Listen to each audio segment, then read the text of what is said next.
Welcome back. Warangal జిల్లా పర్వతగిరి మండలంలో real estate దందా జరుగుతుందని జిల్లా కాంగ్రెస్ ఉపాధ్యక్షుడు పిన్నింటి అనిల్ రావు ఆరోపించారు. అధికారులు అధికారాన్ని దుర్వినియోగం చేసి అడ్డగోలు అనుమతులు ఇస్తూ కబ్జాకోరులు సహకరిస్తున్నారని అన్నారు.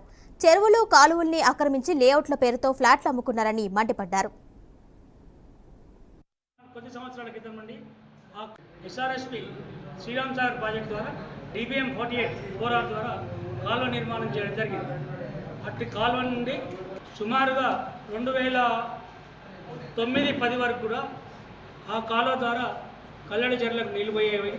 ఈ కొద్ది సంవత్సరాల క్రితం నుండి ఆ కాలువను కొంతమంది వ్యక్తులు స్వాధీనపరుచుకొని కాలువను పూర్తిగా పూడ్చివేసి ప్లాటింగ్ చేసుకొని అమ్మడం జరుగుతుంది. అట్టి భూమి ఏ రోజైనా ప్రభుత్వానికి చెందిందే ఉంటుంది కాబట్టి అమాయకులైన ప్రజలు చాలా డబ్బులు వెచ్చించుకొని మోసపోతున్నారు. కాబట్టి ఇట్టి విషయాన్ని మీరు గ్రహించాలని ఈ పత్రికా సమావేశం ద్వారా మీకు తెలియజేస్తున్నాను.